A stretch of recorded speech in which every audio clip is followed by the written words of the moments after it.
Hello, I am the art teacher. Glad you're here to join us. Hey, today's lesson is going to kind of a follow-up on a lesson I did before about shapes. So this lesson is going to be about shapes and what you can do, and a particular art lesson you can do this with. One of the artists I'm going to show you here is Matisse. Let me zoom in here with my little iPad. Here's a picture he has, and it's called The Horse, the Rider, and the Clown, back in 1947. Henri Matisse had a cancer in the abdomen, which after he had treatment caused him to lose the ability to paint like he wanted to. So he was bedridden, housebound, so he changed his style of cutting paper, and he would paint the paper his colors. Of course, here you can see that the horse is a bit different, depending on where you see it on your internet. Anyway, this one I really like. It's part of a series called Jazz, and he's done a lot of shapes. Now, looking back here with my little Crystal Production desk reference, I see that he has some lines in it. He's got color in it, but what I'm focusing in this one is shape. He has lots of shapes, and the shapes really stand out. Like many pictures, you might have more than one element of art. That's fine. Just choose one and go with that one. And I believe what he really shows a lot of these, this is the principles of design. There's balance, contrast, emphasis, movement, pattern, rhythm, unity. What one am I going to choose that it looks like he's really drawing out here? And I'm going to say movement. Because if you look at this picture, it looks like the horse is going to be doing something. In other pictures he does, it looks like there's something going on. Like this one here called The Circus. Looks like this person is dancing right there. Something's happening. Something is moving. It never looks like it's just staying still. And like this one here, this is the picture he called Jazz, or it's in front of, if you see the book, like he has a book called Jazz, and this is the cover of that book. So it looks like there's somebody dancing and something's happening. Okay, and this just gives you a reference of how big his pictures were. This man is standing in front of this one picture. He did these things in a very large scale. Okay, let me put this aside for just a second. I'm going to show you what we can do really quick. You start off with construction paper. Now, if you don't have construction paper, there's actually going to be two things I'm going to be showing you. One, construction paper, and two, with some paper I just found at my in my art studio. So I'm going to start with blue. I know it doesn't quite look like blue, maybe purplish, but bluish. And then I've got a piece of green. And then what I'm going to do, instead of cutting, you can cut or you can tear. What I'm going to do is I'm going to tear it. And I like the rough edges to show. So I'm not going to have smooth edges for my green. There's one. Let's see how many I can do here. Two. And maybe three. I'm just going to go with the three there. Put that to the side. And what I'm going to need now is my glue stick. Here it is. So if you have a glue stick, if you don't have glue stick, Elmer's glue or whatever, some sort of liquid glue would be fine. So what I'm going to do is this. I'm going to take my glue stick and cover this up. One thing I want you to notice, boys and girls, that when you're doing this, when your picture is finished, everything is colored in. You don't have big empty white spaces. Well, you know what? I think I'm going to do this. I think I'm going to turn this over so I can make a different type of line. I'm actually making these really thick, or shapes, excuse me. Take this, turn this over. Put that right there. And I don't like the way this is so even, so I'm going to change it by turning it over. No, actually I'm going to leave it just like that. Since I don't like that, I'm going to leave it just like this. You'll see why in just a minute. If you glue it this way, that's what I did here, it matches. But if you glue it where it matches first, when you turn it over, it's not going to match. Do you see how that worked? This side matches, this side does not. So you can get a different feel for that. Okay, so now notice how my whole background is colored in, no white.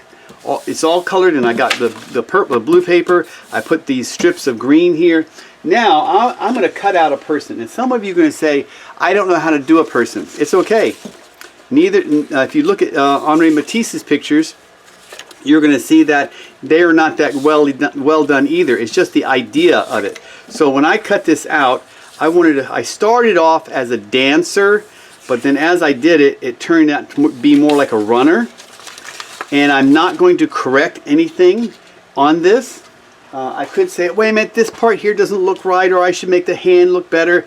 First try. And now I put it down here. It's going to be my runner. I can put it this way, or I can go this way, whichever way I want it to go. I think I want to have him run the other way, so I just put a little glue on get my little trusty glue stick. Be careful if you're using construction paper or any type of paper that might be a little flimsy, because it might tear on you. And if it does tear, just glue it back. Okay, turn this over. There. And now I might want something right up here. So I'm going to do this. I am going to start cutting maybe a star. A star had these little pointy things out here. I'm just kind of randomly doing this. If you can see how I'm doing the star. I'm going to make one point stand out pretty high. And you notice how I'm turning the paper, not turning the scissors? If you do that, it works out a lot better. And if this paper gets in your way, just cut it off like that. Oh, I think I want this out here like that.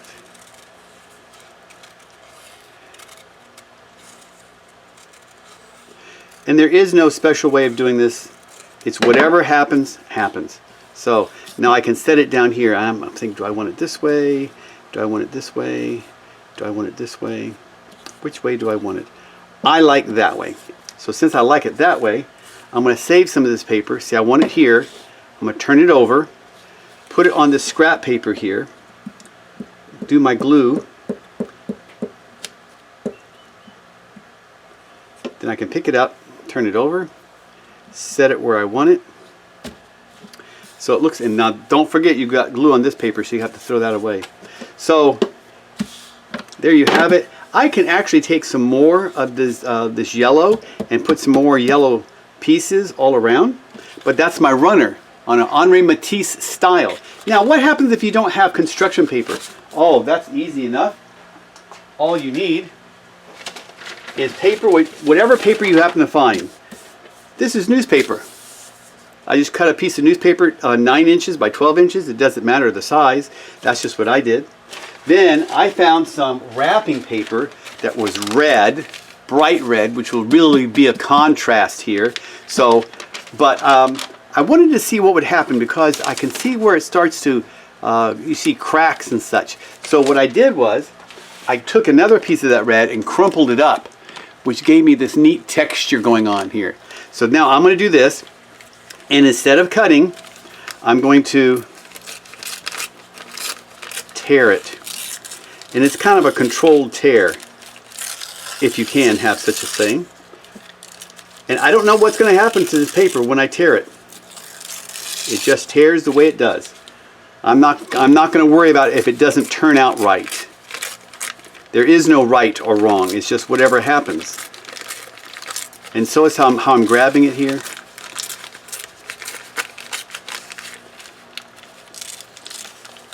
And it seems like it wants to go back and forth on a horizontal path. So I'm going to be very careful in tearing it because I want it to go up and down. And the paper seems to have a mind of its own. So there's that one. Let me see if I can do this one here. Woo! There we go. Now this was just some old, very old wrapping paper that I got from somebody else who was clearing out their storage room. They said, did you want it? I said, sure. And It's very old. I think that's why it cracks so much, because of being so old. But it could be whatever paper you find, really. It could be from magazines, newspapers, but what you really want is color. See if you can find things that have color in them. Now let me see if I move this off to the side here. Let's see if this is enough. Okay, I think that's enough. Now let me turn these over. Let me go and put some glue on it. Now, you could make shapes that are totally random shapes that don't even, you can't even recognize what they are. They're just shapes. Just shapes. And that would be fine. Because I think that's what Henri Matisse did too. Sometimes I think he had a theme, like he wanted to do maybe fish, or maybe he wanted to do people. Okay, so let me see what I got. One more here. And if you do try to do people or animals, don't get hung up with trying to make sure they look exactly like the animal or the person or whatever it is. Whatever you do, you have to get into the mindset saying, you know what, whatever it is, it is. Don't worry about getting it right. Just have fun with it. If you're not having fun with this, then you're not doing it right. Now what I did, I happen to have this wrapping paper which had a leopard pattern to it. So I thought, wow, how about if I look up a leopard, a coloring book page, leopard, right? Then I drew it. Not that good of a drawing. Just drew it really fast to whatever ability you have. Now I'm going to cut this. Now my paper I did before was a torn paper. Let's see if I can do this within the next minute or two. I did the red with torn paper, and I did my other example with some torn pieces. But then I have some nice even cuts, smooth lines. So that actually works out to be a good contrast. A good contrast meaning there's a big difference in this. And what I'm also trying to do is get a motion, something moving with this picture. So since it's a leopard, it looks like maybe the leopard's on a prowl, like he's after somebody or something. Okay, I'm not sure how this is going to look. Okay, there we go. And if you accidentally make a wrong cut, it's part of the process.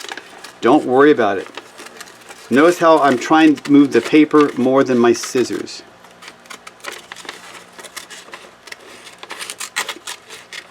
Matter of fact, sometimes if you do it quickly enough, not too fast, it sometimes adds more to the movement. Now this paper is getting in my way, so I'm just going to cut that off. And some of it might even look like a human foot instead of a leopard's foot, but that's all right. As long as someone looks at it and they say they think it's a leopard, they get the idea, that's the main point right there. And you know what? Some people might not even think of it as a leopard, but if you're using a leopard print, then I think that might help. Now, if I had a different type of print, an animal print, I might still choose a leopard, or I could choose something else. Okay, so now I have my leopard. Get my glue stick going here again. And you don't have to do a super good job either on the gluing part. Just get it where the pieces will stick. You don't have to go crazy with it. There, let's see what happens here. I'll put my leopard down here.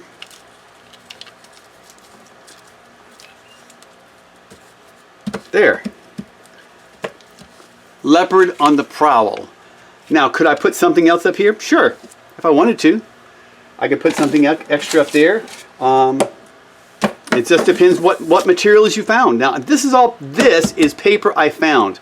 My newspaper, old wrapping paper, and this was some other wrapping paper I had. So I had 2 wrapping papers and newspaper and just a glue stick. So that's what you get to do too. All right, so that's it for me today. try your hand at an Henri Matisse picture. Remember, you want your whole picture with color or something going on here, like newsprint in the back. It doesn't have to be newsprint. It could be all construction paper or all wrapping paper. It's whatever you happen to have at hand, and just keep trying it. If you don't like what you've got done, you can add more to it. And if you don't like it, keep it aside. Don't throw it away. Put it in your portfolio and make something else. Okay, hope you have fun with this. I hope to see some of your artwork. Thanks very much, and I'm out.